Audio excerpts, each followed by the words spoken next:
Ladies and gentlemen, boys and girls, corn dog lovers of all ages, welcome to In the Box with your hosts, Matt and Adam. Everybody get...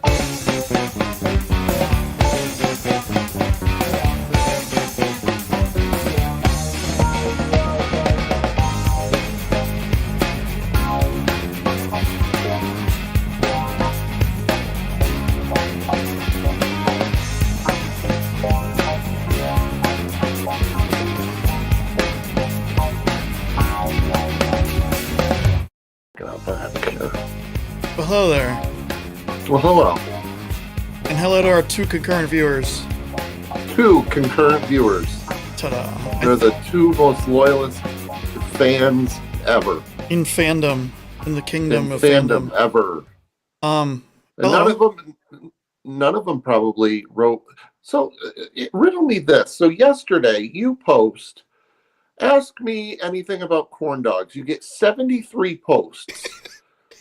I am like, hey, ask me anything MASL related, considering we're in MASL in the box, and no one writes anything. Yeah. Except Mike Slowick. Thank you for interacting with me. Everyone else decided to take the day off.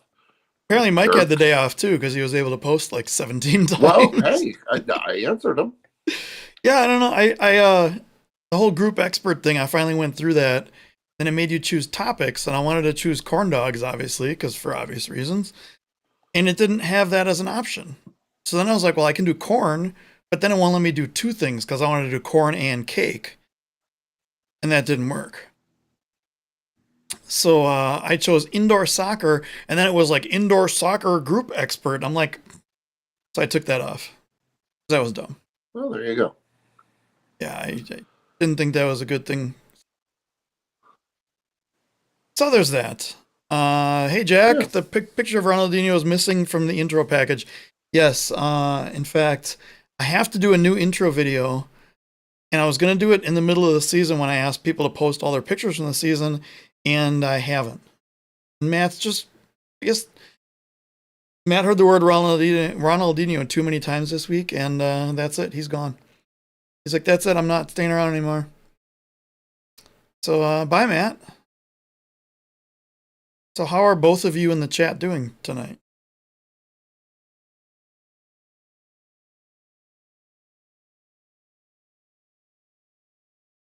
Oh, Matt's back.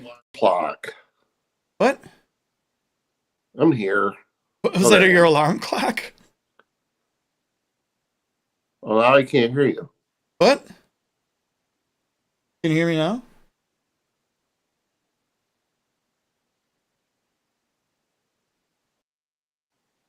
Are you still there? I can't hear you. What do you mean you can't hear me? Oh, good. Let me just restart the phone. Okay, bye. Matt's gonna take a break and restart his phone. I'm just gonna sit here and talk to myself and the two concurrent viewers. So for those of you watching this at some point in the future, there is an option in the chat for the live chat to make it for either everyone or subscribers only. And the last couple of weeks, we've gotten hit by these spam bot things who just show up and fill the screen up with nonsense. So I turned it to subscribers only to maybe make people want to subscribe to the channel more. We hit 197 subscribers this week, I think.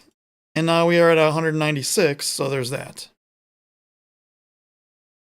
Anymore. We're at 196. So we were at 197, now we're at 196. I don't know how that works. But maybe one of the bots decided to unsubscribe because they weren't allowed to spam our channel. Oh, 4 concurrent viewers now. Oh, no, 3. One of the bots left. Jack, what's new? What's going on? Kind of have a lot of stuff to talk about tonight. We didn't until yesterday. And then all hell broke loose, and now we have all sorts of stuff. Hey, Katie. Welcome to the show. Matt will be right back as he's rebooting his phone. We figured out I'm no good at this without Matt. So I'll just kind of sit here and talk to myself for a while.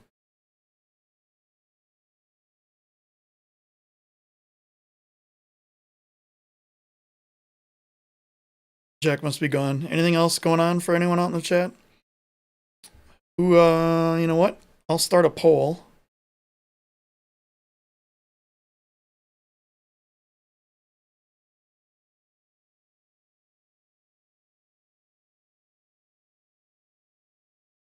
I am starting a poll about who wins the Ron Newman Cup, and I will leave it open for most of the show.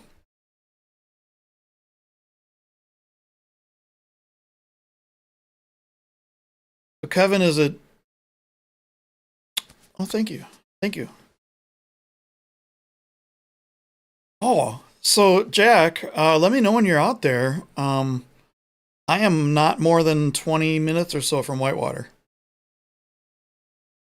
Matt is on his way back. Can you hear me now? Okay, well, that's good.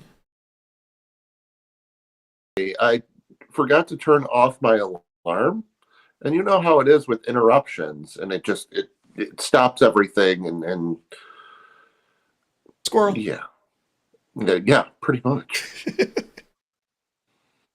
Hey Siri, find me a squirrel. Doesn't work. Hannah tells Alexa that she farted, and Alexa goes, "That's great," or "Congratulations." Congratulations. So Jack is going to be in Whitewater in July, which is like 20 minutes, 25 minutes to the west of me. Which is pretty cool. Maybe I can head out there. One of the fishing Jack, places. make sure you stay 25 minutes west of him. But don't ask Lucy for directions if you're out there. So I heard a funny Lucy story. So first of all, we just want to say, Lucy, we hope you're feeling better. Lucy got kicked in the back of the head with a ball yesterday at a soccer game.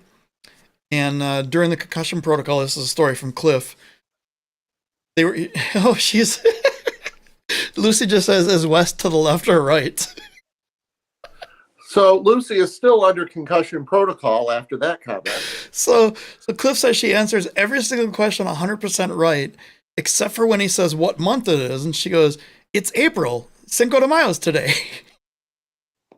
That's our Lucy. That's our Lucy. That's our Lucy. That's our girl. We love you, Lucy, for just a number of reasons. Yeah. So, as I was saying when you were butting your phone there, as of, we'll say, what day is this? As of Wednesday afternoon, I had like 3 things written down for the show tonight, and I was like, oh, this is going to be easy.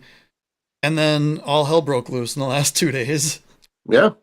And they wanted us to talk about it, so everything was announced except for the game coming up Sunday that might be kind of important.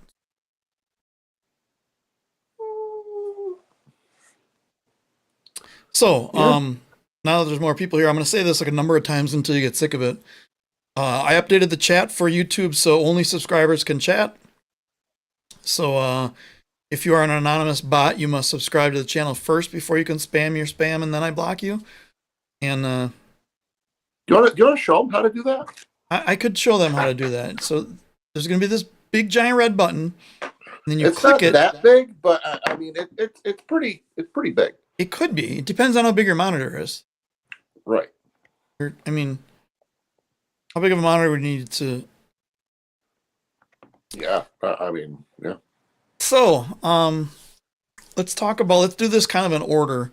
Let's talk about the first game on whatever day that was. Monday? Because Monday. Yeah. Monday seems to be a good game. Good time for a game. I said this is kind of a joke, but I'm actually surprised Florida didn't book arena dates for playoffs like in the first game of the year. Like when they scheduled all the regular season games. And instead, there was a dance competition that took up their arena the entire weekend, and they couldn't play until Monday. Poor planning? That's just the way it is. Yeah. Sucks. I mean, still, they had their best turnout of the season. Supposedly. Probably more people, more people showed up Monday than the entire season. They had the most Um, numbers in the attendance column on the game sheet. right. But yeah, I mean, I really didn't expect anything less from this game. Yeah. It lived up to the expectations, the hype. Uh, Florida should have won. Florida. So it was, I would say it was about as even as the game could be through the first half. And then San Diego just didn't come out of the locker room, or their alarm went off, or their alarm didn't go off, or however you want to look at it, because they basically slept for almost a full quarter between like half the third quarter and half of the fourth quarter. And San Diego or Florida went up 3-2, and that kind of lit a fire under them. And then within like a minute and a half, they scored 2 goals and then 2 empty netters, and that was it. Yeah, and the eventual game-winning goal could have been avoided. Funny thing about that game, there was a situation where there was a potential handball from the keeper, Mr. Boris Pardo, or if you're on Off the Wall, it's Pardon't, because it's funny to make fun of someone's name like that.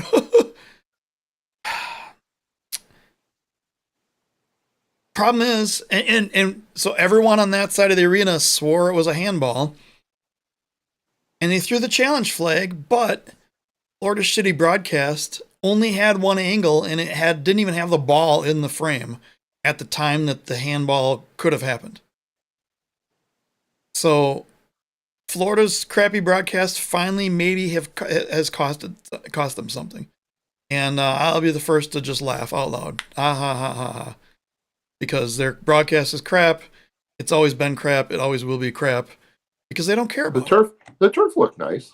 Turf looks nice, but when they're here's what I think happened. I think their cameras were at 30 frames per second. They were broadcasting at 60 frames per second, which is what gave it that weird, like, see, when I move my hands, it's kind of smooth and flowing, and my make believe Tai Chi karate jiu-jitsu Are thing. you doing an interpretive dance right now that we don't know about? I need one of those ribbon things.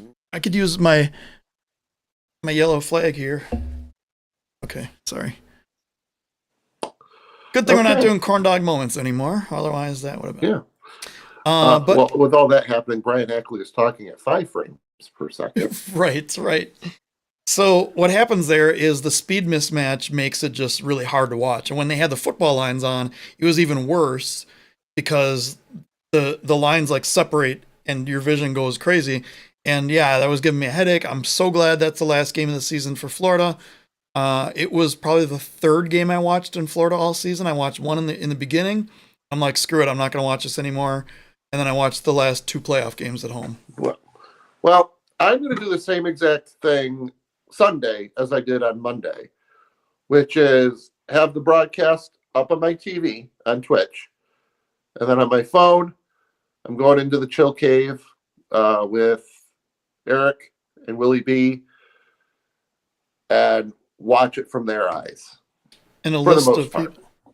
So I was let's talk about the chill cave while we're at it. Or do you want to? No, you want let's hang on the chill cave. So apparently, Off the Wall was losing their minds. Eric posted in the box that are they more off the wall than usual? And I decided that it was time to make my first post on Off the Wall in over 2 years. So I asked if anyone counted all the people in the corn dog line in the attendance, and the post never got taken down. So I don't know what's wrong. Hope everyone's okay over there. Like huge. Maybe he didn't see it because he saw my post, took it down, and yeah. Well, maybe mine was a little more direct. Yours was slightly more direct.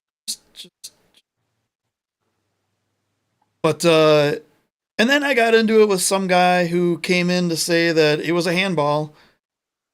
because I posted on In the Box saying I find it hilarious that Florida's broadcast may have cost them a review. And then, of course, the Florida fans come out and were like, it was a handball. We all saw it. And I was like, well, that's great. But the review didn't see it and no camera angles saw it. He's like, but both of his feet were outside of the box. I'm like, okay, well, that's not the rule, sir. I understand your concern, sir. Yeah. But unfortunately, the video doesn't show anything. Well, and because your broadcast has one angle and one angle only. And if Brian Sigich doesn't have another angle to look at. Right.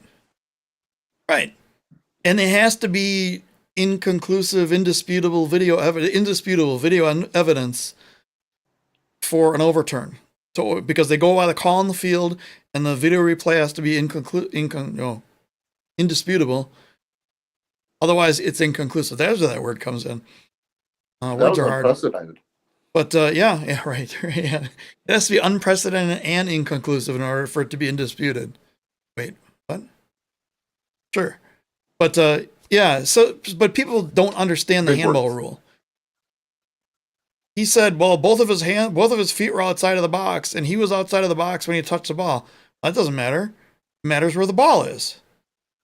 If the ball is completely over the line, it's a handball. If 1 millimeter of the ball is touching 1 millimeter of the line, it's not a handball. So there's your soccer rules 101. So let's talk about one other thing. The more you know. Why was Florida's second keeper not wearing any gloves? And he's on the roster, but their social media influencer, exotic car dude, who's not on the roster, wore gloves the entire game on the bench. Does that make any sense at all? Are you allowed to wear gloves on the bench if you're not on the roster? I'm sure. I mean, I could probably walk into the odd wearing goalie gloves, and I don't know if you could in Milwaukee. They would call it. They would call that a security issue. Yeah, but it's cold out. You got to wear gloves. Oh no, you can't wear gloves. Nope. Got it. Yeah. So speaking of that team, I grabbed a new sound clip for today. I know everyone's going to enjoy it a lot. Because it's the most used sound clip in a Florida broadcast. It sounds like this. Florida.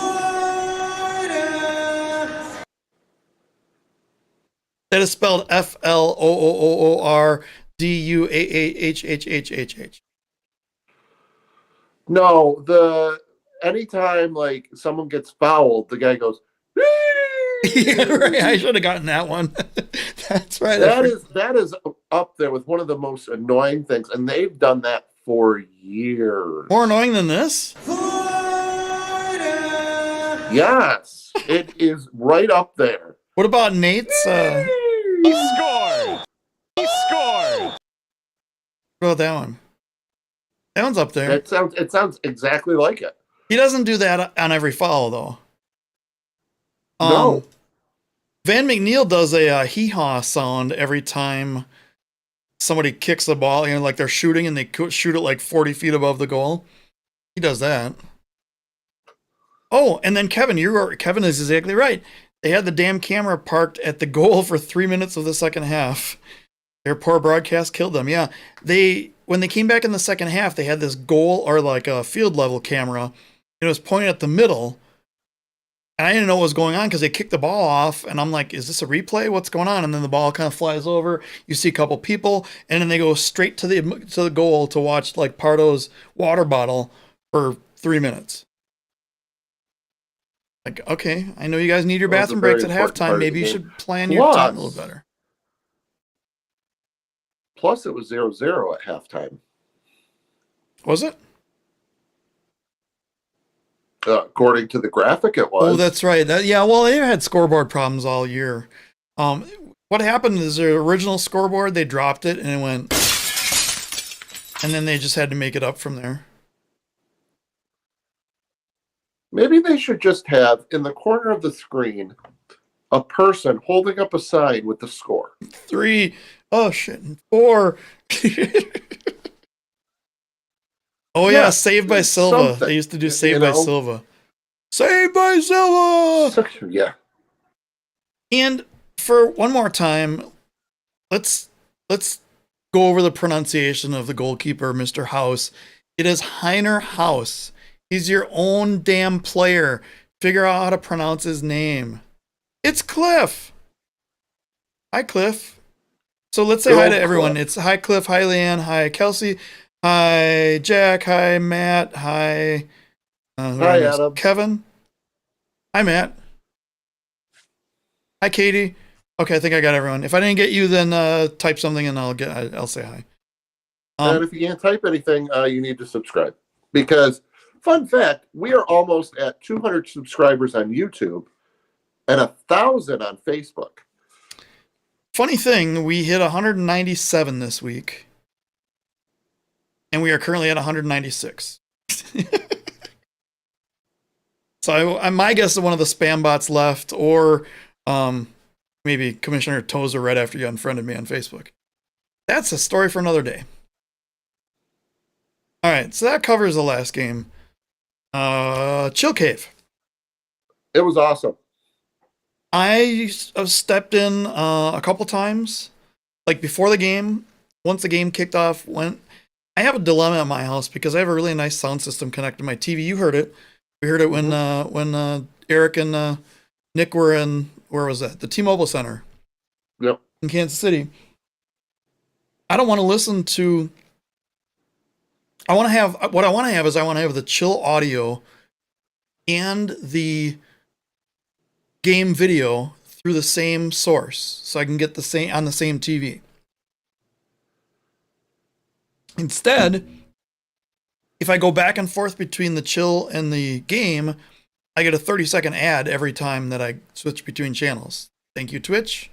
Hopefully MASL is making some good money off me not watching the ads and swearing at my TV. However, there's a solution to this. Just a little video I have going on here in the background. They could have done something like this very easily. You put the videos on the side, and you can even like move the videos around. Like if you get more than one person, here's a picker wheel. Here's Matt Perella. That's a story for another day. You can move your windows around. You can move them all over the place. I mean, So yeah, that's something I talked to I talked to Willie about it, and he's like, it'd be a great idea if they actually had the game on the feed as well. yeah. I'm gonna try something here. Hang on. I don't know if this will work. This might look just really dumb. Oh, there's that Andre Hengel. Yeah. The box presents goalies. Oh, is this let the goalies kick the ball? Oh, Lord. Oh, this is great. I like it. Okay, how do I get rid of this? Okay, probably don't want to do that. Well, I would hope not. Although that does look like something you would expect in a Florida broadcast. Florida broadcast, yeah. But here, I can turn the volume on the game on.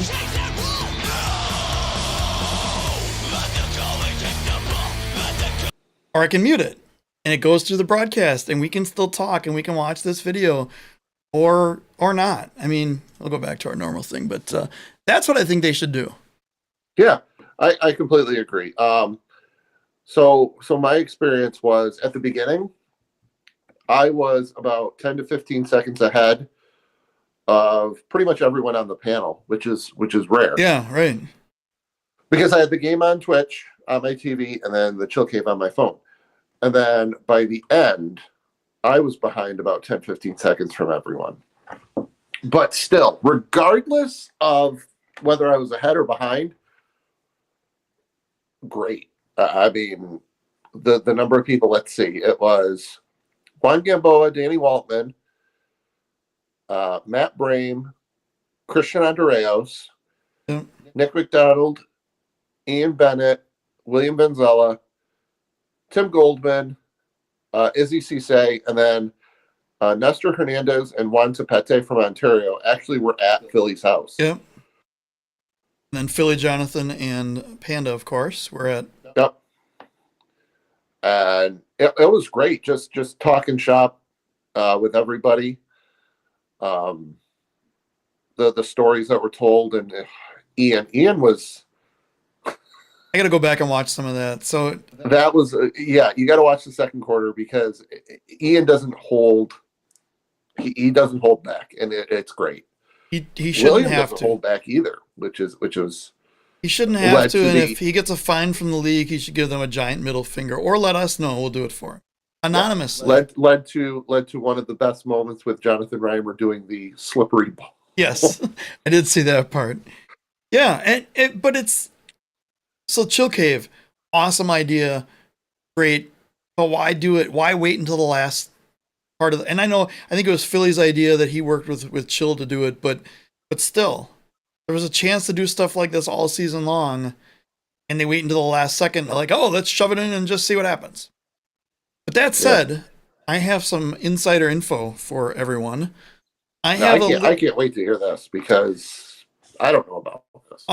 In case you didn't hear, Ronaldinho is now going to. Oh wait, no, that's something else. We'll get to that in a little bit. I have the list of guests that are going to be on the Chill Cave not tomorrow night, Sunday night. Sunday. First quarter, we have Marcio Lotte from the Milwaukee Wave, and we have Jamie Lovegrove from Lovegrove. No, oh, nice. So Marcio and Jamie are going to be on in the first quarter. Jamie, of course, from Dallas. Second quarter is going to be possibly former Wave player Gordy Gerson and Mo Ndi, who were. No, they weren't really No, they were never teammates. No, they were never teammates. They both played for St. Louis at one point, but not at the same time. Right. That's going to be second quarter. Halftime is going to be Philly and potential guest player live from the arena, the Changa Arena. I can tell you who that potential guest player is probably going to be. It'll probably be Tim Goldman or Ben Raymond because they are there. And Tim can't get kicked out this time. He cannot get kicked out. Right. That was pretty funny. Third quarter is when you can call Eric a homer because it's going to be Rion Marquez, Nicola Neto, and Lucas Souza. I'm not going to say Souza. It's Souza, I think. At least that's right. That's what our Kramer told me. So that'll be the all Kansas City hour, or however long the third quarter takes. And then the fourth quarter is Nick Pereira and LSO from the Wave, Luan Salas Oliveira, and they actually were teammates together on the Wave before Nick headed out west. Lucy, which way is west? Actually, he headed east and then went west. No, because he went to San Diego first. Oh, went to San Diego first, then went to Syracuse, and then went back up. Well, trip in Syracuse wasn't very long. Three games. Were any of them in Syracuse? We've talked about this 10 times. What? Lucy says, I don't know, never eat soggy waffles. Okay. Yeah, Nick, I have the Star Wars Nick Pereira jersey from when he was supposed to play in Syracuse. Yeah. But never did. Cliff, please check Lucy for concussion protocol again. Yeah. So there's your lineup of guests. That seems pretty awesome. I know that Willie B. And then we're stuck with Willie B for the whole thing. So. Yeah, I know. I know. But if you have it on your phone, you could probably resize it to get him off the screen or something. Maybe I could No, I won't. I mean, he's only an hour away. Go through the streets of Rochester honking like my horn. Ring his doorbell, knock on the door, and run away. Willie, I have cake. A mysterious delivery shows up at his door. If I knew his address, I totally would. All right, MASL. Maybe. Oh, okay. In the box family, send Matt or myself Willie B's address, and we will invade the Chill Cave from halfway across the country. Oh, Well, or an hour away. you'd be doing it from halfway across. I'd be doing it from an hour away. Right. I could hand deliver it to him. I'm not doing anything on Sunday. Yeah. I mean, whatever you need to do to get yourself on the show, I guess. Well, it's weird. I was like one of the only ones talking in there. Yeah. So on the TV, when I watched it on the TV, they would only have like, I don't know how the chat worked in the regular thing, but they would have certain chats that would pop up on the screen. Well, that was it. They would show everyone's chat like that. That's how slow it was. Oh, that was everyone's chat? That was pretty much everyone's chat. Yes. See, I think if they could get the game on the screen, they would have more viewers than they would on the regular game. By the way, I think we are at 10 votes. Florida, you have 1 vote for who's going to win the Ron Newman Cup. I put a poll up when you were gone. Oh, okay. I was trying to kill time. Cake. I was killing time however I could. I vote cake. Speaking of which, I have chocolate lava cakes. I don't know how warm they are anymore because it was like an hour ago. Those are so good. My favorite one, though, I have to be honest, is the one from Chili's. From where? The great Chili's? From there? Yes. They have the best one. It's still, in my opinion. It's still gooey. So last week I had cake and you did not. This week you have cake and I do not. I do have a delightful Aero peppermint chocolate bar. How is peppermint and chocolate?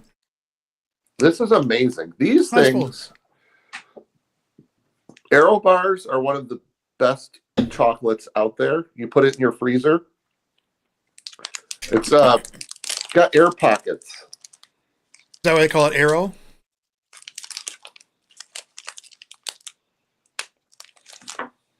Hey, you know what? You know what that comment deserves? Emphasis on the. It does not deserve Florida. Emphasis on the duh. Oh, Lord, duh. So, fun fact: there are currently 4 types of cake residing in my house right now. There are these. There is a Pepperidge Farm coconut cake in the fridge.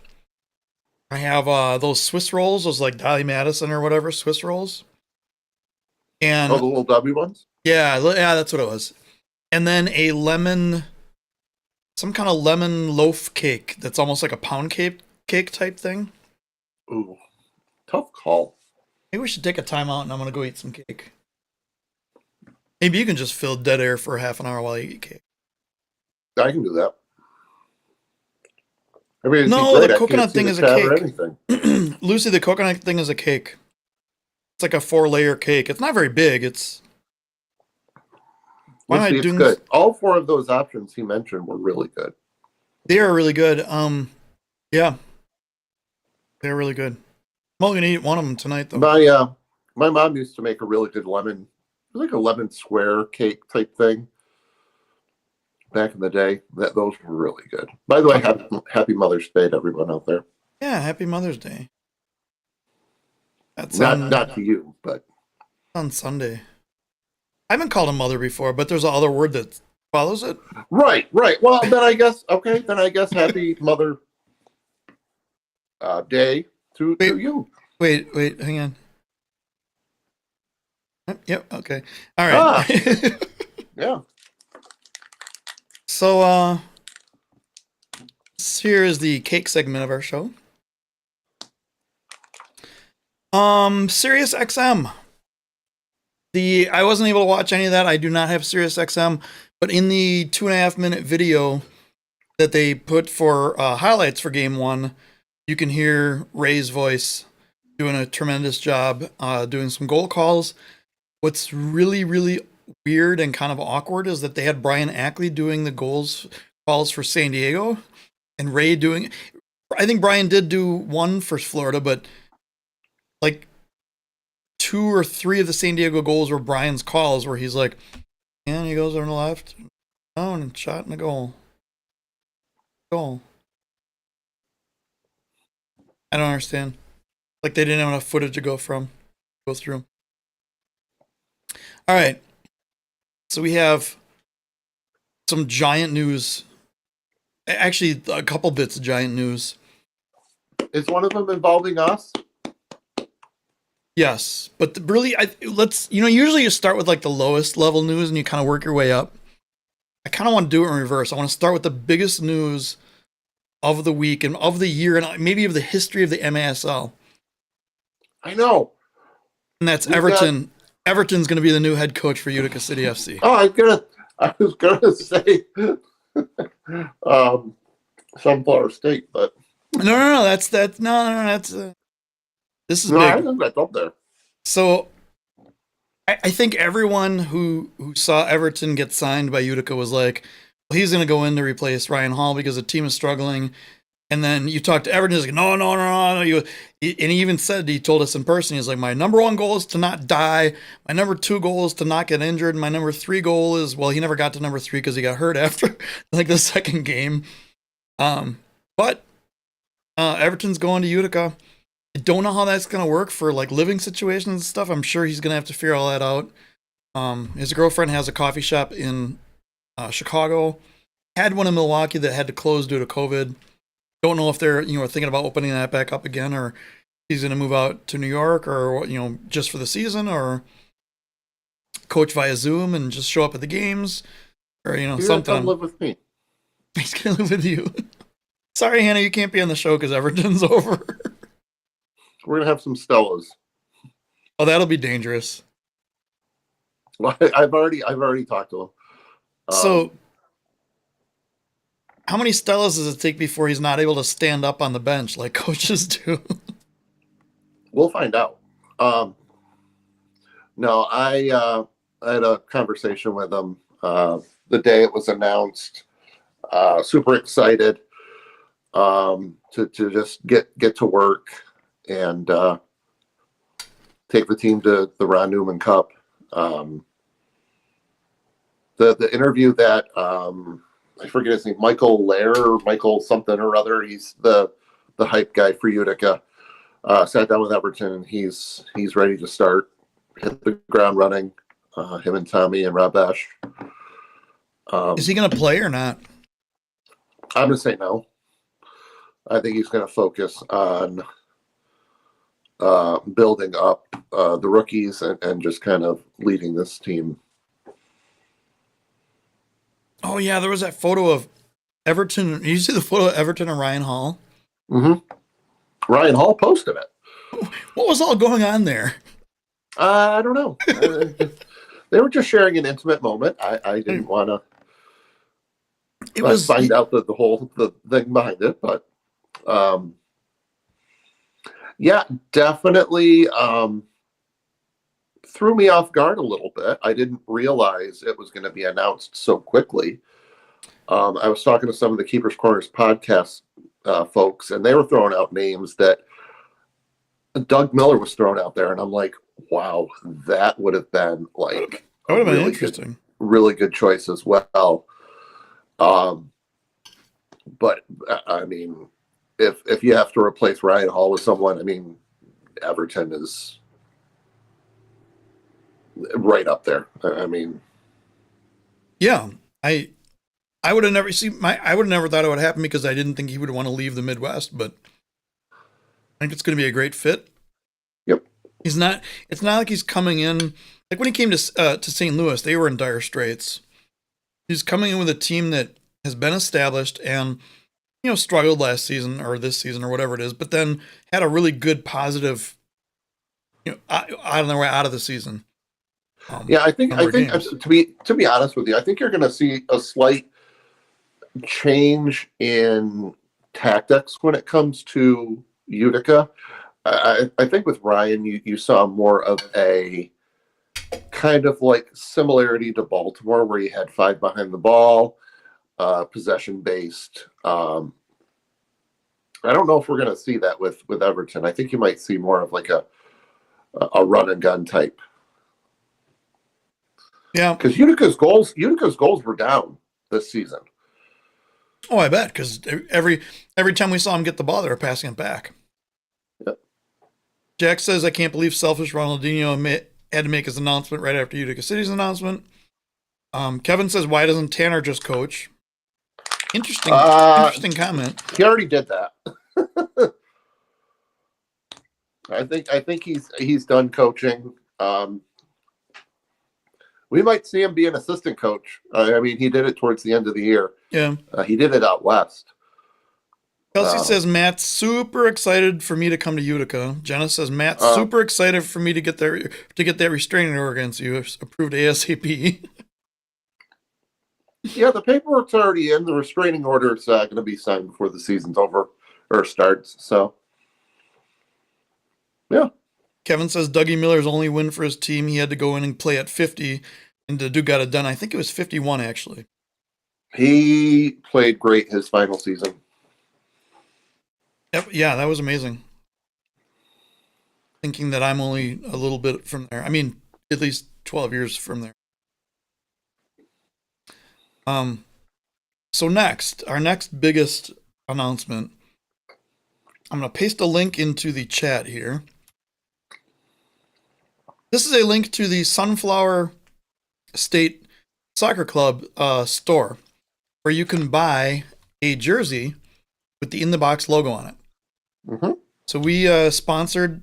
We're one of the sponsors, one of the many sponsors, one of the lower tier sponsors of the Sunflower State Football Club, and that's why I have their logo on the screen, right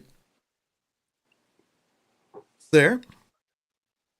And they were trying to get the logo on the jersey before this weekend's game, but mostly my fault because we didn't have a logo in the right format.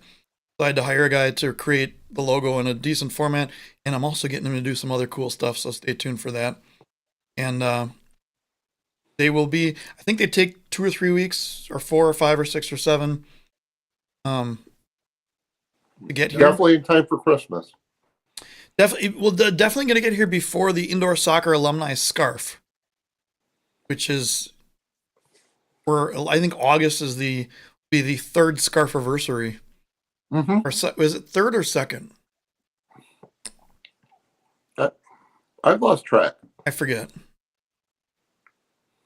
Oh boy. What? Jenna says, how did I just realize the corn dogs were hiding in the background?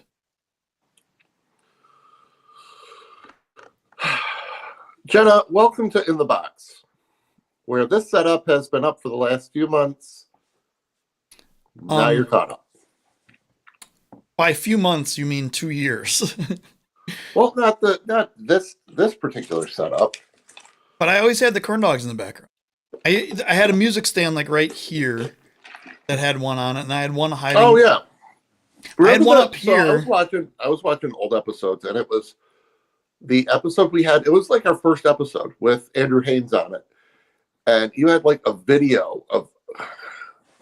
You had like a picture of a corn dogs, and then you had your corn dog wearing the Milwaukee Wave thing, like it's like coming in and out of the picture. It was great. That was fantastic green screen. Yes. Wait, I didn't finish the message? What message? Oh, that I guess that's what happens when you watch on your TV instead of your tiny phone screen. Excuses. Yeah, come on. And then Kelsey said, before your IB26 stuff. So I already got my IB26 stuff. You haven't gotten yours yet? Ian is one of my favorite people, and the person running his store is going through some health issues. I don't want to push the issue anymore. So I'm not gonna, and by the time I get it now, it'll be out of hoodie season. So I'm okay with it riding until it gets done. That's no problem. Don't have a problem with that. I don't want to joke about that. And if you're friends with me on Facebook, you would have seen Ian's picture when he used to sing lead vocals for Underground Hive. And don't even start that. You know who was there that day too, so I know. And I went through oh, Lily needs a shout out. Hey, shout out to Lily. I don't have any sound effects that'd be good for Lily. Do I? Florida. No, that's not good. So Lily is Lucy's twin She sister. said that cross country wasn't a sport. I don't like her. Moving on. Oh. How about a game for Lily called Catch the Cake? Are you ready? Ooh, I like this game. I think you got it. You got it. It disappears so fast. Somehow. Well, you could probably ask Nick Vassos what his thoughts are on Lily. Oh, hey Nick. What are your thoughts on Lucy's sister, Cross-country. Lily?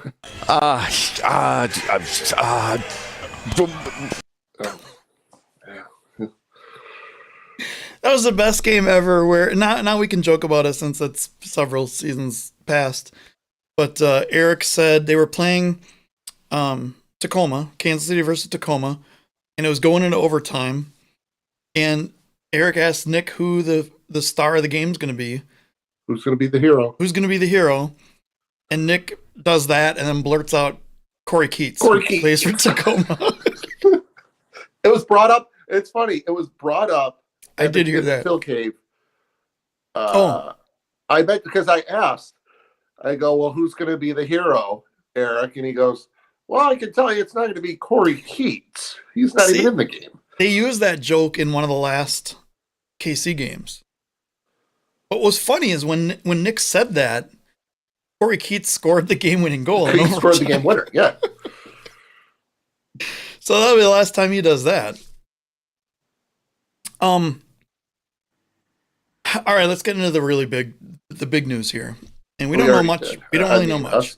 Having the corn dog on a jersey is probably the biggest news, unless you want to say Ronaldinho is going to own a franchise in the MASL. Okay, I mean that's crazy talk. That's yeah. So Ronaldinho has announced that he's going to own a franchise or a team in the MASL. What? Yeah. We have no idea what team it is, where it's going to be. We know there's another guy from M something. Hang on. I am not prepared for this. Style. Maybe the M is like Miss Style. Style?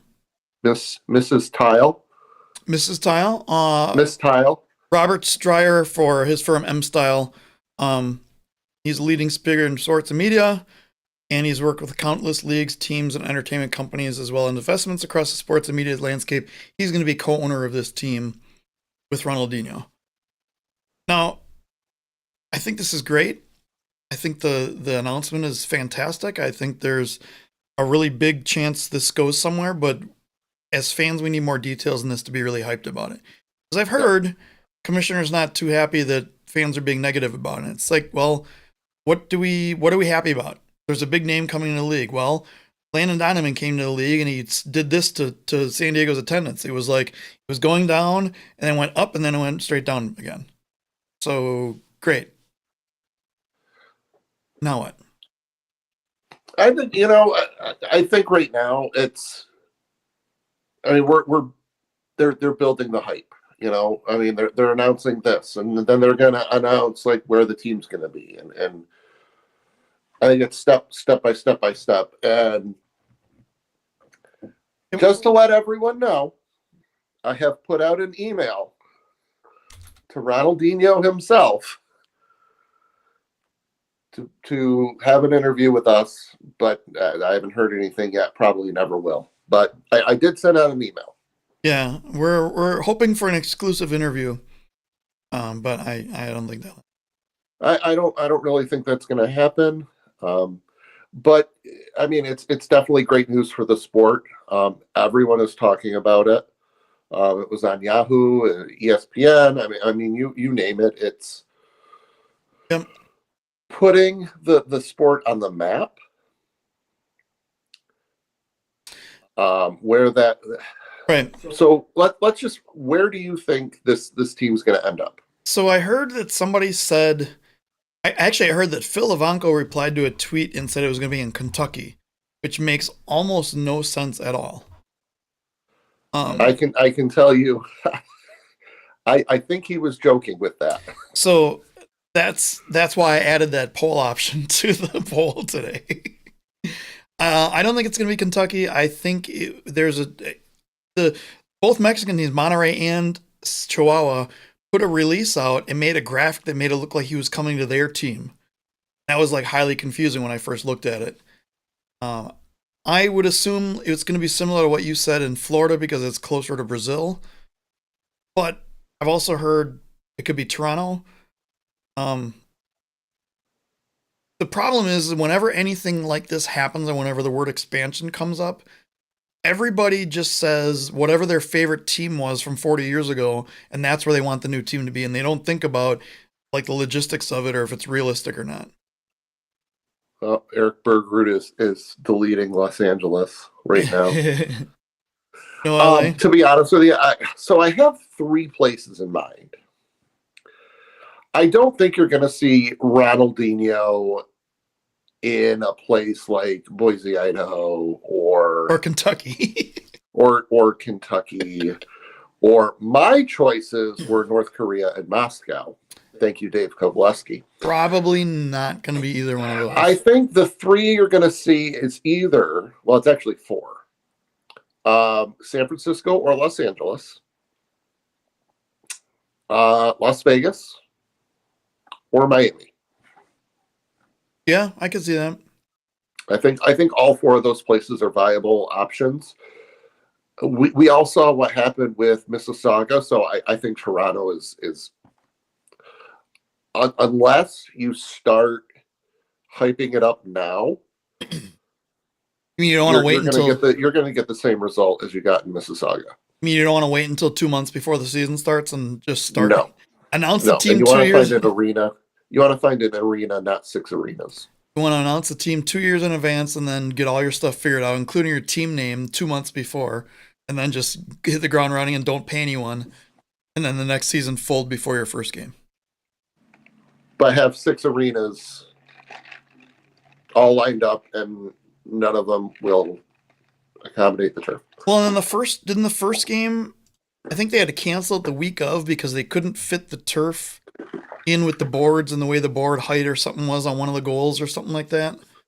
Sounds vaguely familiar. Yeah. So, somewhere the Blarst can't make it to, his answer. Kevin wants him in Cleveland to get us out of the M2. I'm pretty sure think Cleveland won't happen. I think you've got, see, with Cleveland, I think you have a great staff and great leadership. I just think it's nowhere to play, unfortunately. I think trying to bring a team in during COVID was ballsy enough. They've done amazing things with what they've done in M2. Keep it going. Keep the momentum going, and figure out what to do over the course of time. Don't force anything down there. They're definitely competitive. Oh, 100%. I completely agree. I mean, as far as M1 level competitive, I would think. We're not going to mention what happened in the preseason last year, but well, they tied for a couple quarters. Well, there's that. There is that. Yeah. I heard somebody say Orlando, and it's like, really, guys? You guys had a game with 350 people or 325 people in it. A recorded attendance of 325. After your owner took all the money and left. There's no. You want to make this something that's going to last. You don't want to have this be a one-shot, in and out team. I mean, it's just that's just not going to be a good thing for that happens. I hope that they actually know, and they're not deciding that we have this guy who has a bunch of money and a big name. He's going to buy a team, but we have no idea where it's going to be. I hope that's already kind of decided and they already know, and they're just waiting to hype it up and make an announcement. I hope that's the reason. Knowing how things have been done this season, I can't be confident about that. It could change 2 hours before the first game, for all we know. The home game has been moved from this arena to Miami, Florida, where they will play the rest of their home games. So, I posted a question in the group today. Basically, One, does this mean the visa issues have been solved? And two, or are they thinking that having this big name come in with the resources, money, I mean, let's face it, money and power and name that he has, that it'll immediately like legitimize the league and fix all of the visa issues? I think it's option two. I think it's option two. So I was told by someone that all the league had to do was show that that all the teams together earned a certain amount of money, and then it would immediately fix the visa issue. And that didn't seem like too much. The amount of money didn't seem like it was overly, but this would definitely put it over there, for sure. What was funny? Absolutely. So Kelsey found a funny article, and it was titled like Ronaldinho from riches to bankrupt. And you looked in the article, and basically they went over like all of his salaries and all the teams throughout the years. And at one point they said his net worth was 150 million, and then later on it said his net worth was 90 million, and that's what they were assuming meant bankrupt. So if you have 90 million dollars, you're bankrupt. I would like to be bankrupt. Dang, I want to be bankrupt. So I didn't get that. I don't know if it was like a language barrier thing that was going. I think bankrupt is probably the wrong word. And we've heard stories. There's stories about countless basketball players who multimillionaires and just like vanish off the face of the earth and were actually homeless. But that's not the case. I know he has an issue with his passport, not able to enter certain countries. I don't think that's going to apply for this. But it's pretty big. It's pretty big. I want to hear more. I want to be able to say I can spend an hour talking about this and have enough to talk about, rather than trying to stretch it out because there's no info and no detail. I'd like to just have him on the show. I have an idea. Remind me to tell you my idea. When do you want me to remind you to tell us about sometime your idea? After the show here? Well, I do sign off directly after. So it's funny how that happens within like the last word of what I say.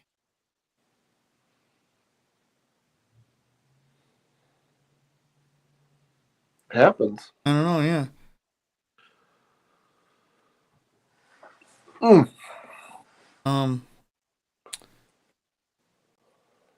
And I'm just gonna check the MASL site so I can say what I say is accurate or not.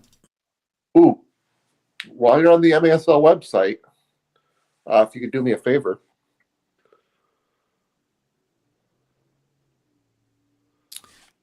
Wait.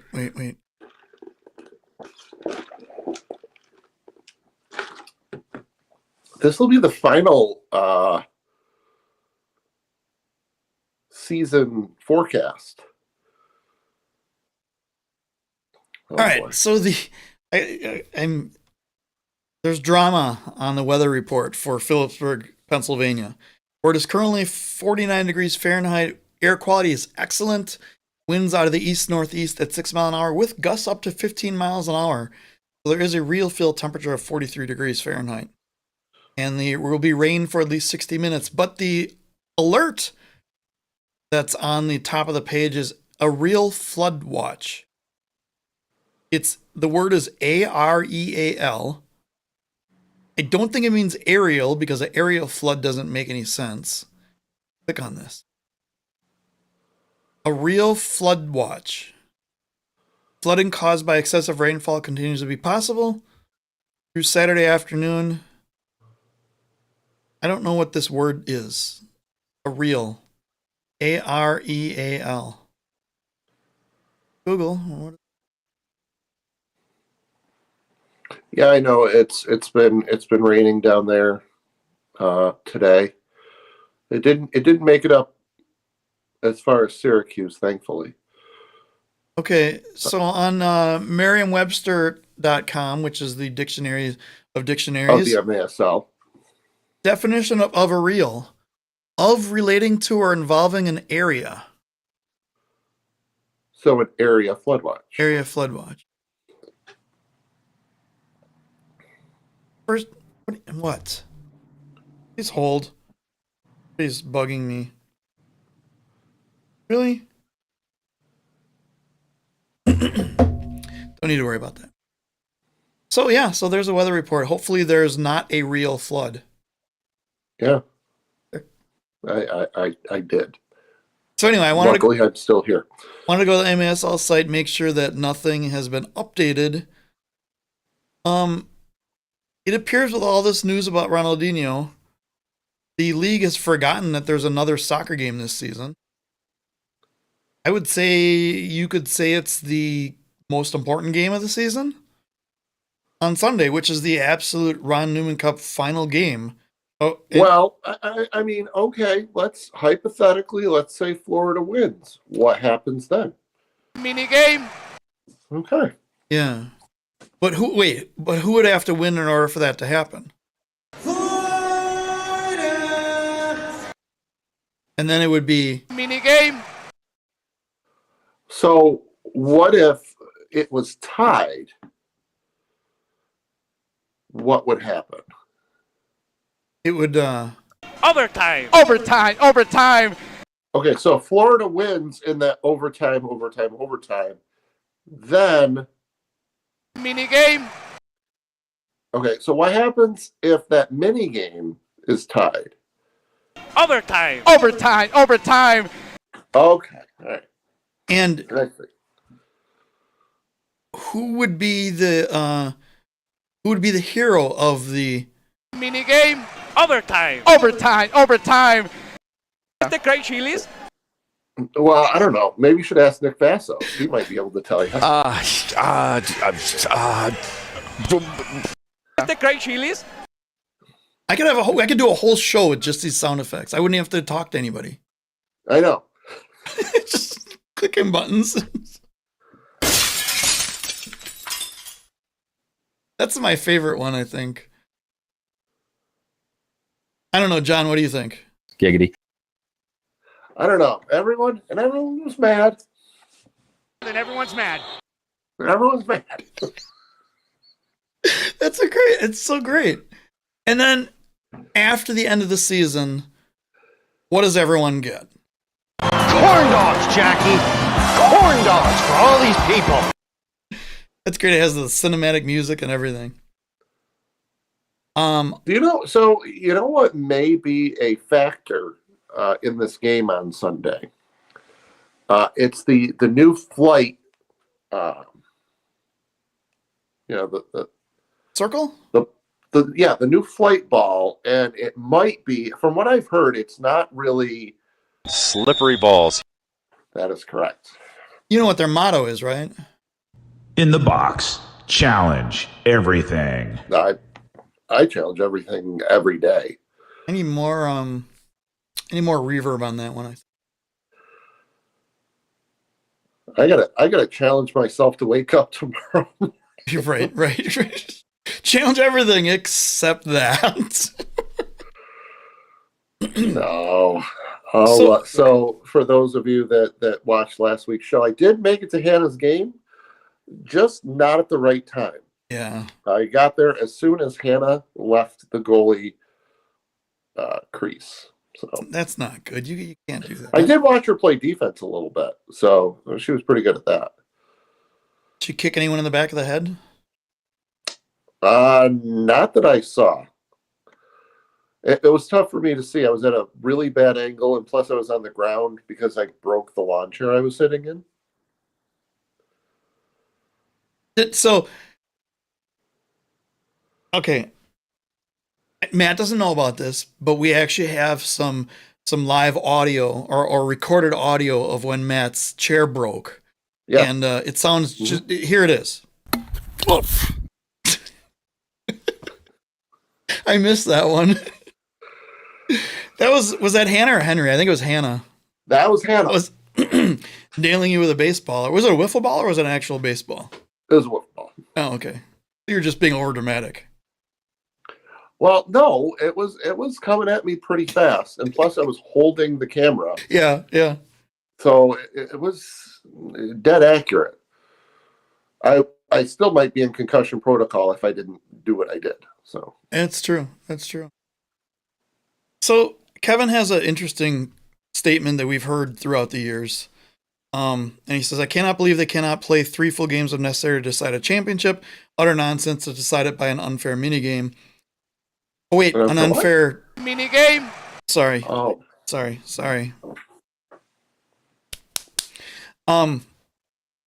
Here's the problem.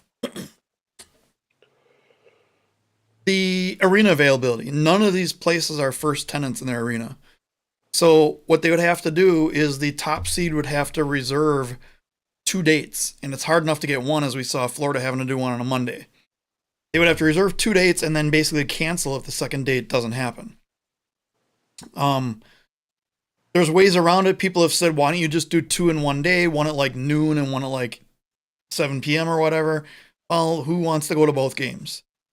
Selling tickets for these things is hard enough. You saw Milwaukee get less than 2,000 on a Thursday with decent weather. You saw Florida lie and say they had 2,244 when they really had about 700. We'll see what San Diego does, but San Diego's attendance hasn't been great this whole season. But I think I don't think it's unfair because teams know exactly what the so one of the things that we're going to do maybe next week is go over how we're going to do like a report card for the league. We're going to go over all the things that we feel are important. We still have to get together and talk about that list and then say whether they were 25% better or less or worse. And one of the things that they absolutely 100% hit on the head was they got the playoff format released before the first game of the season was played. That was one of my biggest gripes about the league in the past, is they wouldn't even have a playoff format until halfway through the league or the season, or even further sometimes. Or like last year, we're like, screw it, everyone gets in the playoffs. And then Florida can have their first evet appearance.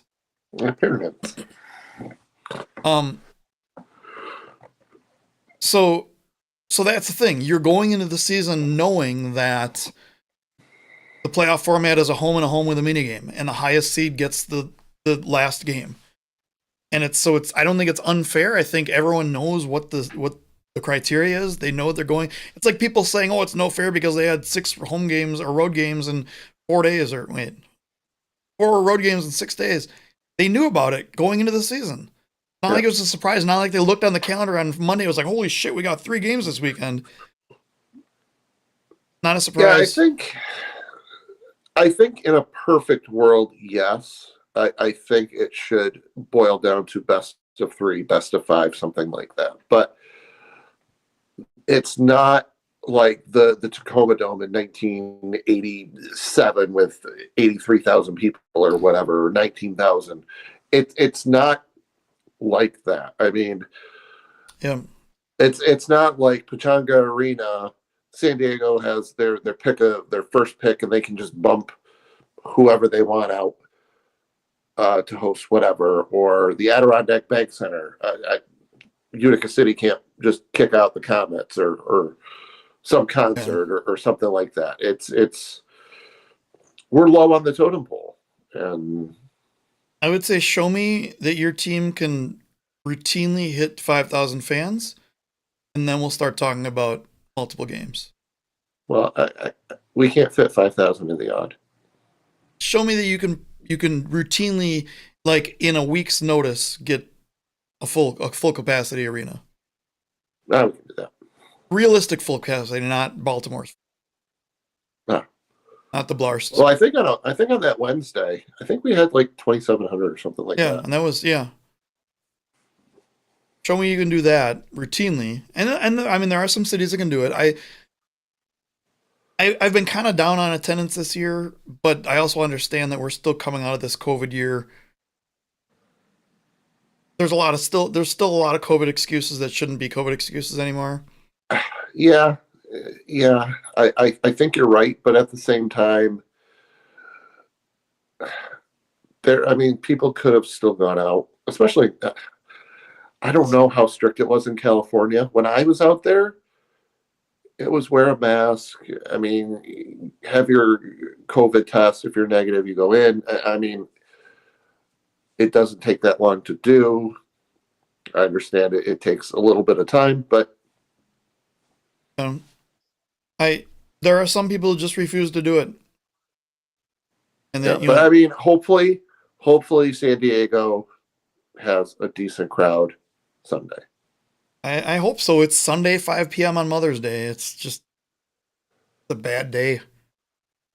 Bad day for it. But so Jenna says, "Oh Lord, here we go with the unfair minigame stuff again." That's kind of where Off the Wall has lost it over the weeks. Jack says, "If you don't want the series to come down to deathmatch, which is the new name for, because we can't call it Minigame. there's a new name But for we're it. going to call it. Well, I mean, we're still gonna call it Minigame. like Minigame. a ridiculously amount, but Jack called it deathmatch, and I kind of like that name too. But we'll still call it. Minigame. So don't worry. But he says if you don't want the series to come down to the Minigame. deathmatch, knockout, extra time game, you should just win games 1 and 2. Seems fair. Genesis exactly, Matt. People want NFL, NHL, MLB, NBA. I can't even read that. Level treatment in a league that's lucky to get 1,500 people to a game. We're not in a position to demand more time in the arenas yet. Exactly. What we need to stop doing, though, is hyping up our crowds of 15. That's not a good crowd. Like, we need to stop saying that's a good crowd. We need to. I was talking to Soccer Sam a while ago, and this was early on in the season. He said he saw a futsal match. He said the camera angles were nice and tight. There weren't many people in the stands, but the way they strategically put the camera around, you couldn't tell. One of my biggest issues with our broadcast in our league is that they are feeds from the Jumbotron and not a dedicated broadcast. And that's why you get things like replays during play, because in the arena, it doesn't matter what you're playing on the Jumbotron because the play is going on down there. Yeah. So, I mean, my pet peeve, and this is known for the last few years, like your attendance, it's great, but in comparison to the max capacity of your arena. So, for example, 2,500 people in Ontario, great, don't get me wrong, but it's 25% full. So Turlock wins is what you're saying? Yeah. In comparison, I mean, Utica City, 2,500 people, you're looking at about 80 to 85% full. That was Jay's, our friend MJSL, who's now camping for the weekend out in a tent somewhere in a field or woods or some place. Hi, Jay, if you are watching. I can't imagine you have internet to watch or would even be watching or even sober by now. 8:50 p.m. Out there since noon or whatever. Hopefully you live through the weekend. Good luck. And we'll see you when you get back. But he said it's great that Milwaukee's leading the league in attendance, but their arenas are 45% full because it holds 8,900 or whatever, and we average 4,200 or 4,100 or whatever it was last year. And this year it's even less because attendance is down 1,000 people a game this year versus 2 seasons ago. So, and it's in like all sports or all minor league sports or whatever you want to call it. Yeah. But yeah, so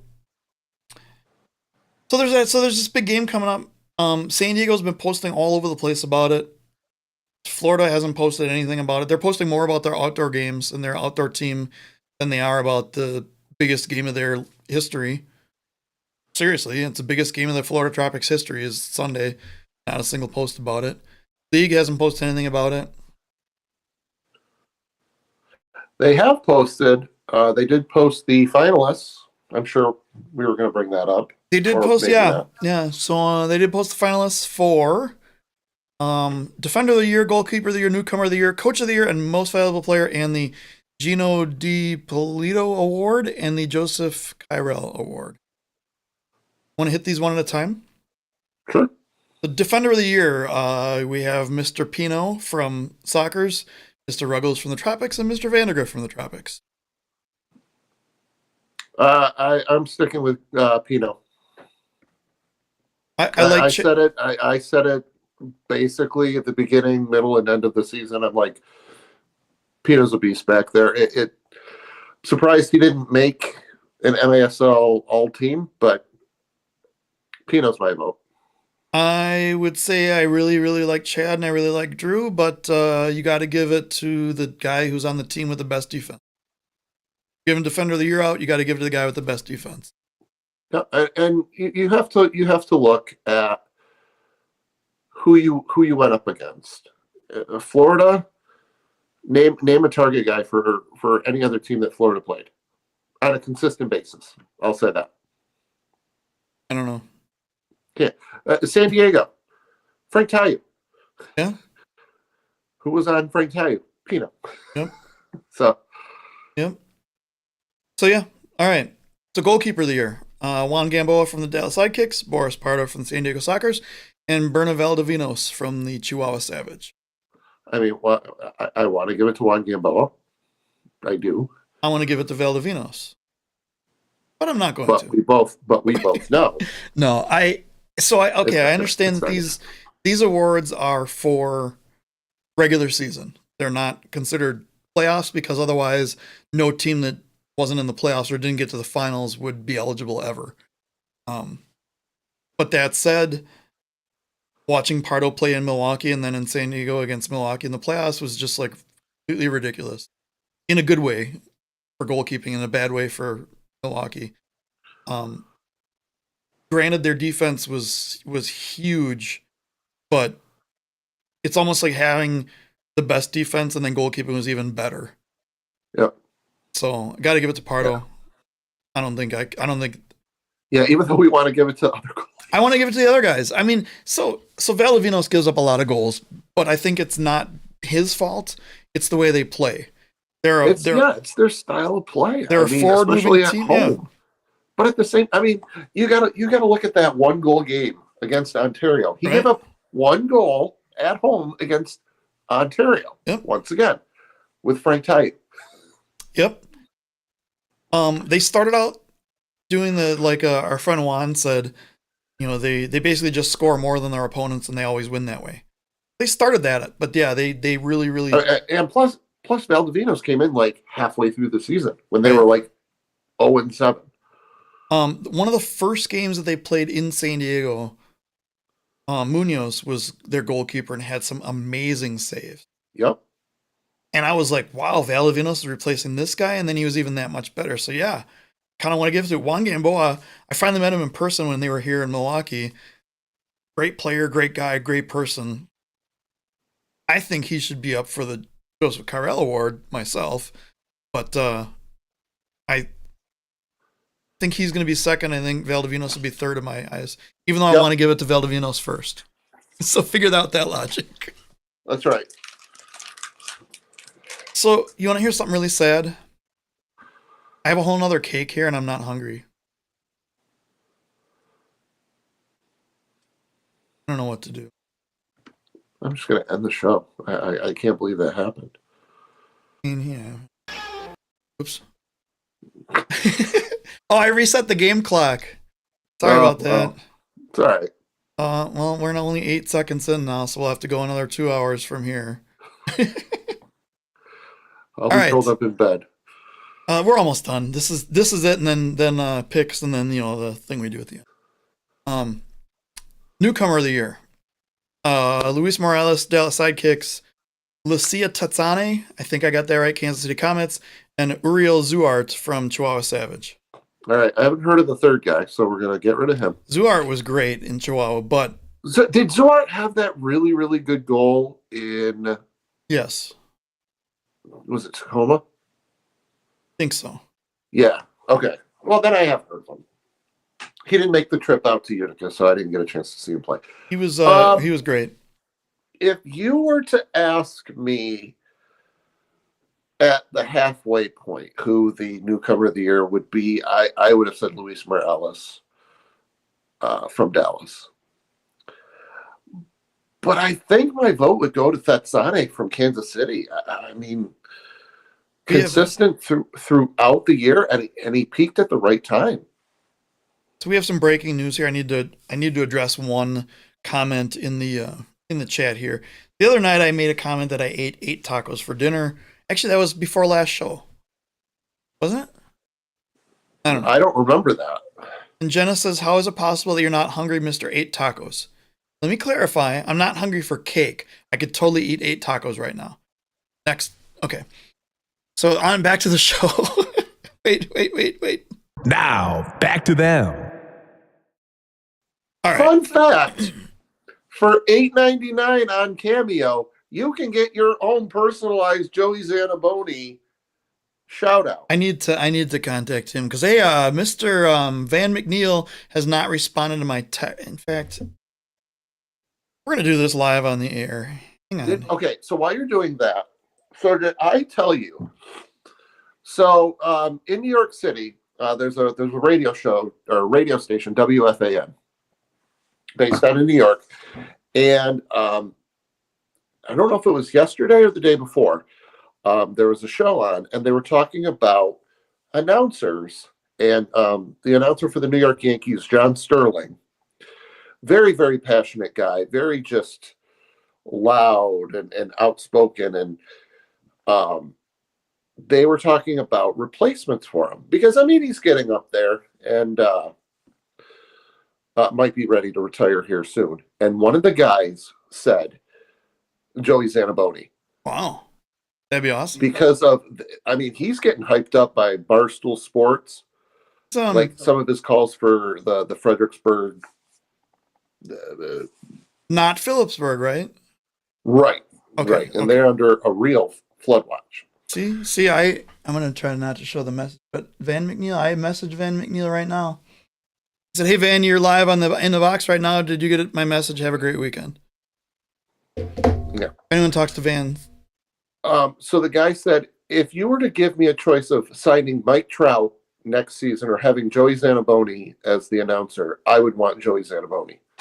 I would almost watch baseball if that. And then Joey Zanaboni actually went on the show and talked to the guys about doing the New York.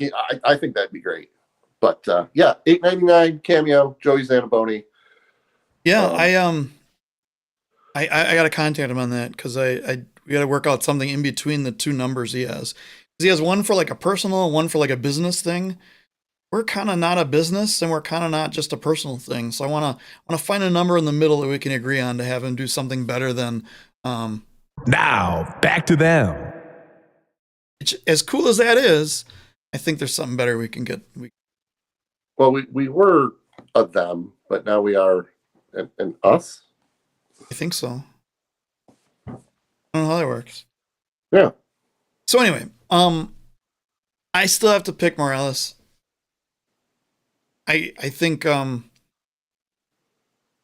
it's close. That's more. Yeah. That's closer than the goalkeeper one was for me for sure. Yep. So I think I'm going to stick with Morales for my pick. And by the way, the awards is going to be on Twitch tomorrow night at 7 p.m. Eastern, 6 p.m. Central, 4 p.m. Pacific.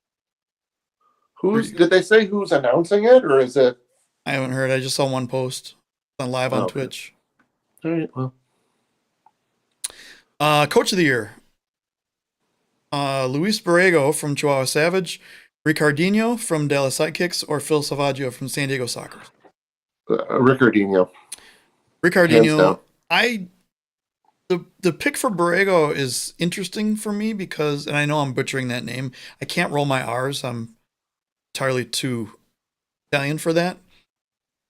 Go with that word as opposed to the other word I was going to say. I don't know if they're full. They still have their coach previously as a coach. And while I thought they've done an amazing job once he came in, I think it was him, it was the players, and it was just finally getting to play home games because all the games they lost were like on the road. For me, I like Phil Savaggio. I like everything he's doing in San Diego. I think Jenna made a point earlier in one of our chats that it shouldn't be him because, sorry, Jenna, she just said not Phil in all caps in the chat, so she outed herself. But like, it was his to lose this year because of what he did last year and everything and having the team together. So I pick Ricardinho. Yep. I mean, you start the season 0-3, you get thrust into that, and your team makes the playoffs, almost makes it to the semifinals. Yep. Yeah, Ricardinho. I mean, both the other two guys had great seasons. Right. But, yeah, Ricardinho. And it's not like we're going, Ricardinho against Everton or something like that. Right. Not yet. Not yet. Maybe next year. Right. Maybe we'll try for next. Next one is most valuable player. Ian Bennett from the Milwaukee Wave, Tavoy Morgan, and Boris Parda from the San Diego Sockers. Wow. I'm about to hang up on you, so just so you know. If the tables have turned. If Ian Bennett does not get it, we riot. However, my fear is that because they did the golden boot in the scoring title, they did that specifically so they could not give it this to Ian. I have a bad feeling they're going to give this to someone else. I'm going to agree with you. I hope whoever did the voting, which we did not do. Nope, we were not. We were invited to do it in October, and we're not asked to do it when it came time to do it. So there's that. I think you take the most valuable player definition and you put it towards this. If you were to take away Tavoy Morgan, okay, you still have Charlie Gonzalez, Leo DeLiviera, Craig Childs, Brandon Escoto. You've got like so many other, you have so many offensive weapons. Oh, yeah. And I think your team will still succeed. Well, how many? I mean, teams figured Tavoy out. Not that they figured him out, but there were games where Tavoy got shut down and it didn't matter. They still won. Tavoy played great against Florida. If they shut down Tavoy Morgan, Florida wins that game. Well, I don't know how you shut down a guy who makes the turn the way he did and roofed that shot. And for those who don't know, I'm talking about, go to MASL TV on YouTube, look at the 2-minute and 37-second highlight video of his goal. It's filthy. It's absurd. Their body shouldn't be able to move in angles like that fast, that accurately. Yeah. If I tried doing that, I would hear like 7 or 8 cracks, and I'd be on the ground. Yeah. And I would probably be drinking soup out of a straw. You just break yourself in half, just immediately, just bam. So then, I mean, you take Boris Pardo out of the picture. Okay, I mean, you have Snare Williams in backup, who did fine for the games he played. Still a great goalie. Yep. I mean, they combined beat Utica. But yeah, I mean, played great. Plus, you have that great defense in front of them. You take Ian Bennett out of that Milwaukee lineup, they do not make the playoffs. So let me, I never really looked at this. Standings. Oh, it's when it says standings. Funny how that. Milwaukee's goals for were 146, and Ian had 50. I mean, there you go. That's almost a third. I mean, you take that out. They don't make the playoffs. That would have been the lowest number of goals of any team in the league if Ian's 50 goals weren't there. Now, you can't just say if Ian wasn't there, you get 50 less goals, because I'm sure other guys would have stepped up, but not to the point of 50 goals. No. I mean, however, I think the league is still going to screw this up. And well, we don't know that. The conspiracy theorist in me says save that for next week. Yeah. I don't think they do. Okay. I hope they don't. I hope they do it right. No, I don't think they do. Here's the next topic. So we're both picking Ian Bennett. Thank you. Yep. I don't have to hang up on you now. You can hang up on me as regularly planned. As regularly scheduled. Great. Now return to our regular scheduled programming. Referee of the year. Okay, next subject. Who cares? Move on. We have Shane Butler, Mark Kedletchik. I don't know how to pronounce his name. I'm sorry, Mark. That guy. And Josh Wilkins. I'm picking Mark Kedletchik. I'm sorry, dude. I'm butchering this. Yep, he should win because of what he did in Chihuahua. That was amazing. And I'm not even saying that to make fun of you, dude. Seriously. It's the way. So we've seen players go to refs and complain about stuff. And there was somebody, I can't remember who it was. This is when Stephane St. Louis was playing on St. Louis. So at least 3 years ago. Stephane's like, You could see him mouth, look at the board, look at the replay. So the ref looks at the replay, he goes, and just folds his arms like this. Yeah, It was that what level, else do you do? that level of like I can't do attitude. anything. And like, I'm not going to put up with this.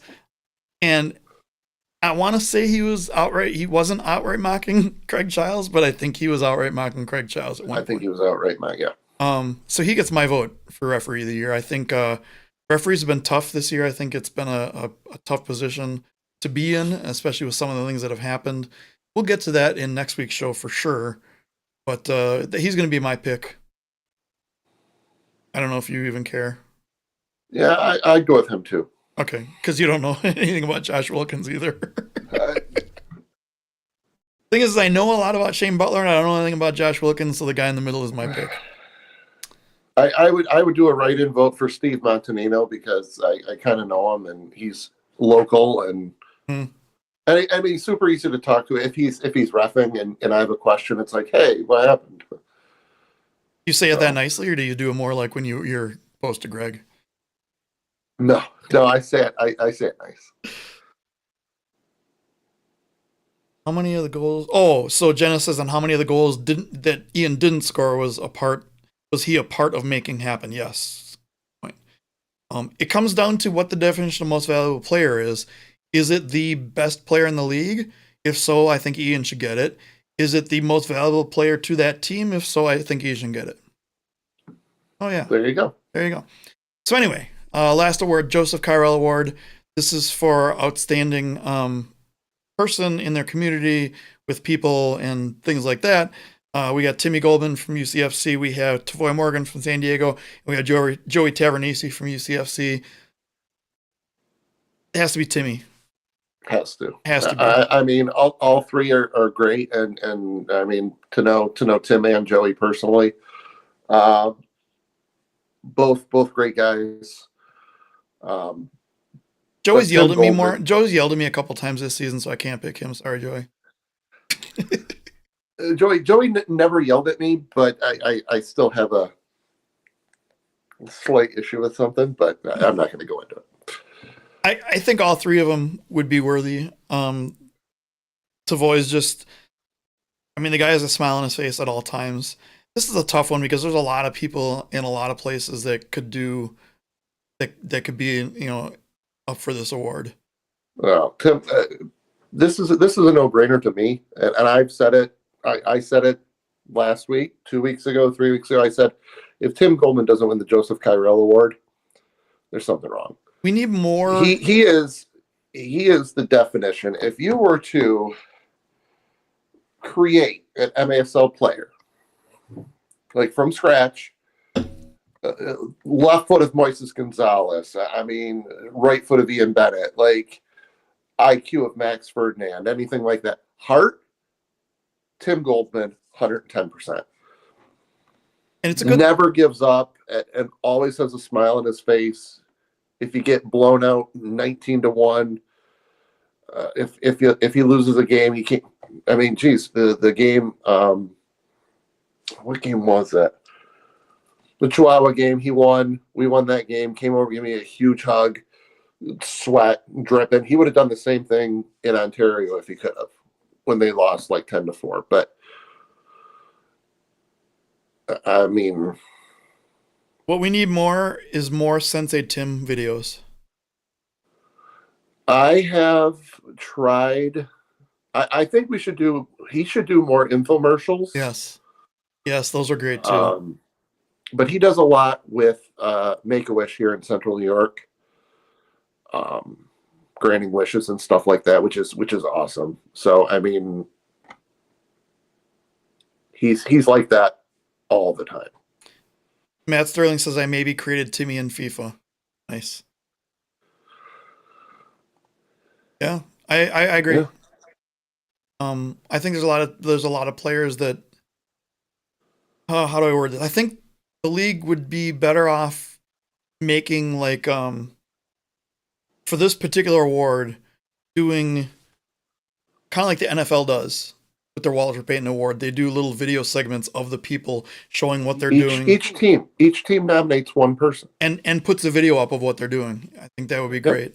And that, I mean, that'll never ever be seen negatively, that'll be seen always in a positive light. Absolutely. It's funny. So I'm going to go back to the chill K for a second. So Tim Goldman, Izzy Cisse were on the panel, and I didn't know what was going to happen because the last time they were in Utica, Izzy and Tim were going at it. Uh-oh. But Tim always had a smile on his face, and he's like putting his arm around Izzy, like, come on, let's be friends. And I'm like, oh, they're on the panel. This is going to be bad. But Izzy had a lot of good things to say about Tim and vice versa. But yeah, there's some genuine dislike / hatred in the league, but there's a lot of, as soon as we're off the field, everyone's buddy. And there's a lot of that going on. I think it's a good thing that Timmy didn't get kicked out of the coffee shop, because we might have seen another side of Timmy that we might have gotten him in trouble. But like, I'm doing an interview here. I would have blamed Ben, because Ben was right next to him too. Oh, okay. There you go. So those are the awards. Find out about a little less than 24 hours from now who wins them. It just says the awards will be announced at Twitch on 7 p.m. Eastern, Saturday, May 7th. Tune in on MASL Soccer channel. And then the finalists were, probably should have read this. The finalists were just presented in alphabetical order by last name, so it wasn't a number of anything or whatever. Right. So poor Vandegrift and Valdivinos and Zuart are always going to be on the last of the list. Like, unless they're going up against each other, and then they'll be at the front. Maybe they should have done that. Best name with the last, V or Z. Maybe they should have gone reverse alphabetical. Ooh. All finalists are presented in reversed alphabetical order or random, depending on how we feel. Or by the size of their shoes. Oh, that's a good... That almost leads me into something else. All right. Well, thank you, everyone, for watching the show. I know where this is going. You know where this is going. If you haven't subscribed, you hit the bell and you do the thing. And we want to get over 200 next week. That'd be great and wonderful and such. But we'll do this again next week. We don't know what's going on next week. We have a guest in the works. We have a really cool guest in the works that you're going to want to make sure you see that show. But I think what's going to happen is we're going to do our season recap next week with our league report card, going, congratulating San Diego for winning. By the way, the poll I'm ending right now, 93% to 7%, 14 votes total. I'm assuming that's 13-1. Not going to do the math. I would assume so. Yes. 92.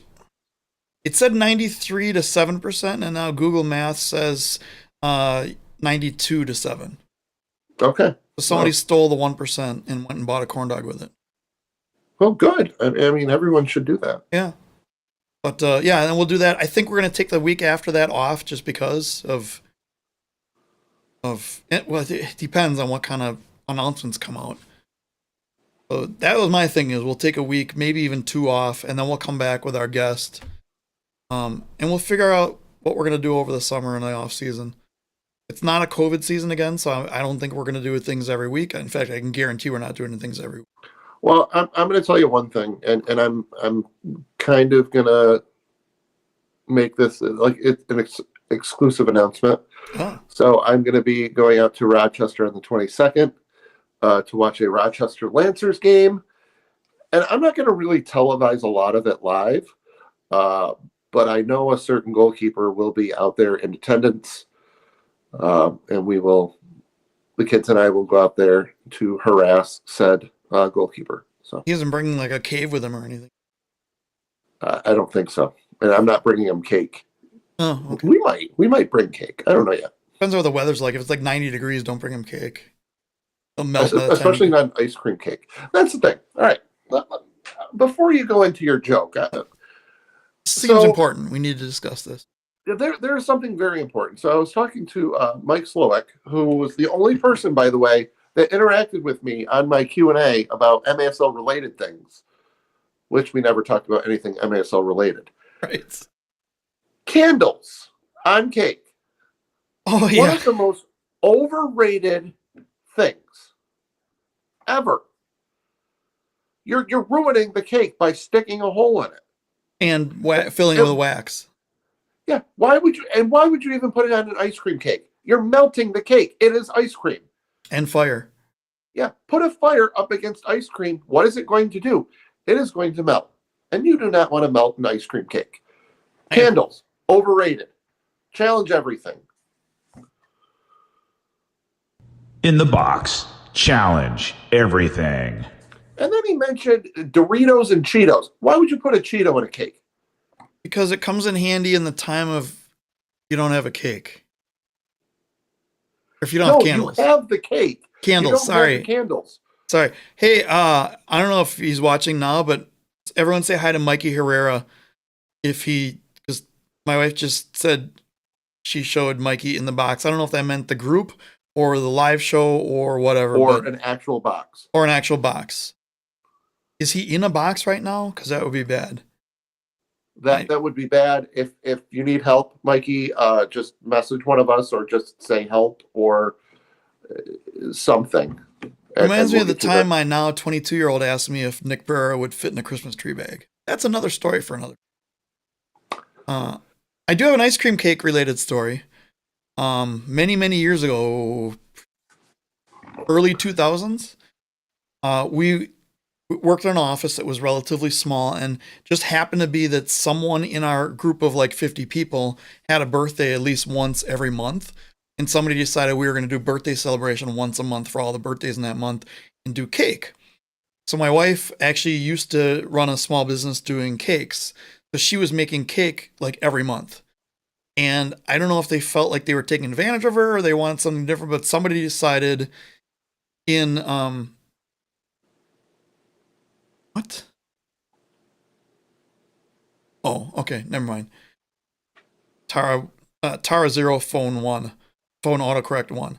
Anyway, so he decided in the middle of like July or August in Wisconsin, he was going to get a ice cream cake. And he left it in his garage overnight because it got cold that night, down to 40 degrees. So if you know anything about how like physics and chemistry and things work, you know the melting point of things is a little bit lower than 40 degrees. Just a touch. He left it in the trunk of his car and did not open the trunk to check on it before he took a trip to work. So I got into the parking lot and I see a line of ice cream melted ice cream following from his truck, our car, all the way in, snaking around into the building, through the building lobby, into the kitchen. So my other cake story. At that point, he realized he messed up. At that point, I realized I was not going to trust him with anything work-related ever again. This is why, do not, if you buy me an ice cream cake for my birthday, which don't worry about it, especially this year. I probably won't be in the country at all. Don't put candles on it. Just don't. So my second story about cake has to do with candles. Remember those candles that you blow on them and they go out and they come right back up again? Yes.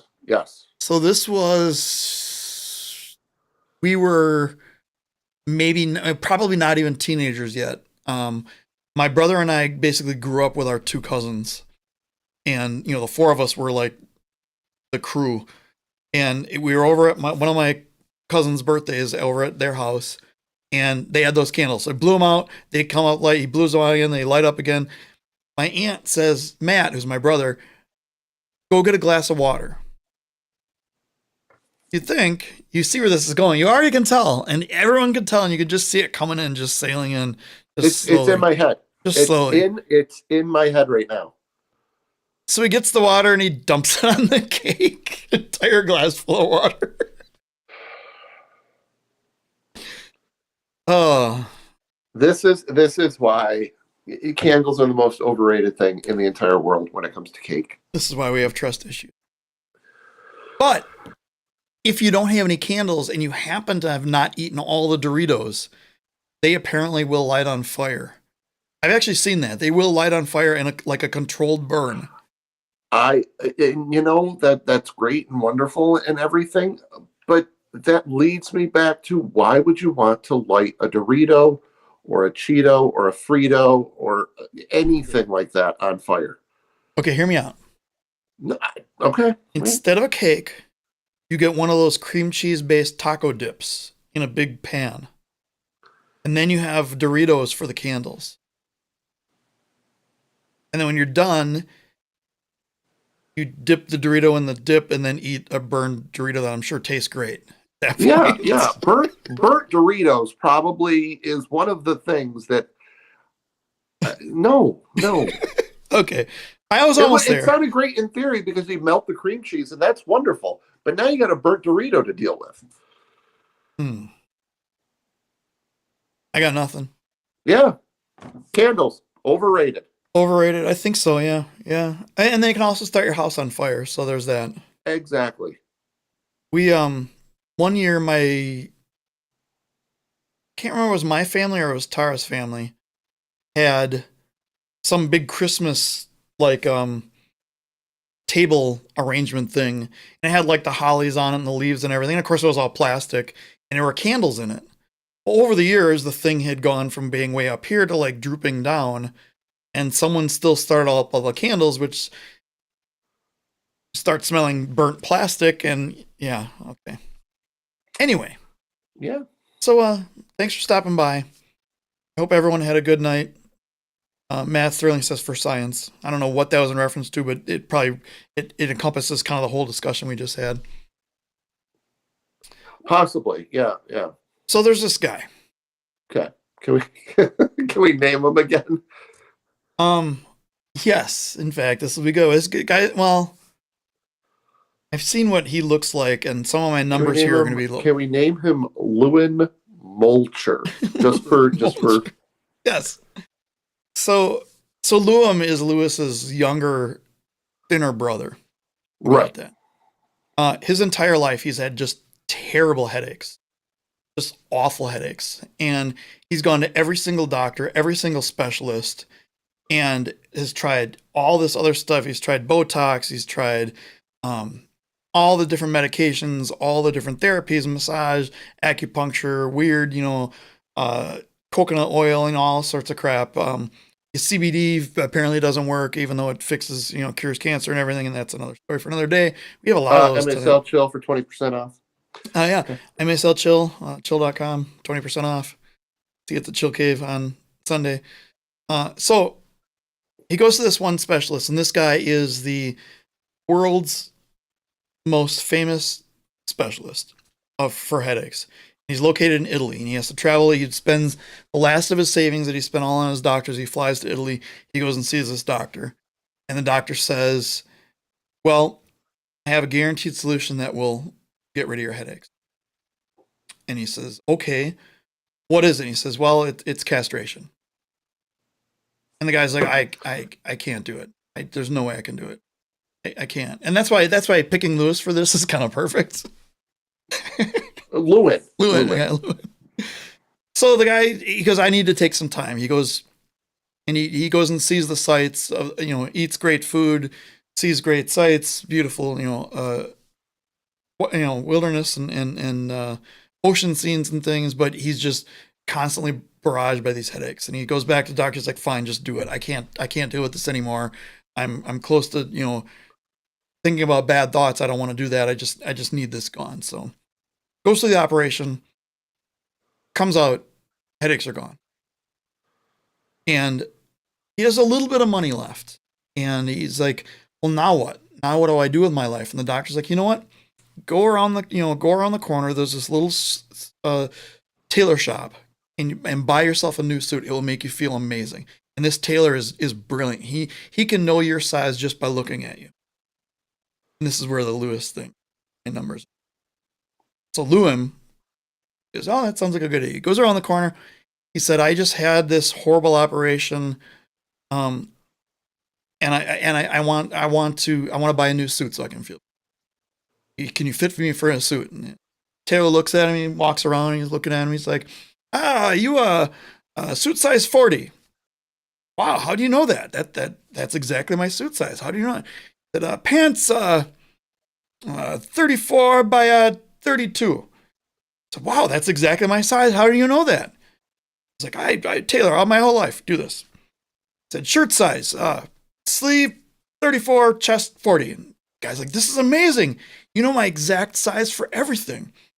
And he's like, you know what? Let me get some new fancy underwear too, because it's been, it's been a while and I need to buy some new. And he says, underwear, you size large. The guy says, no, you're wrong there. I got you. I'm a size medium. And Taylor says, oh, no, you wear medium, you get such a headache.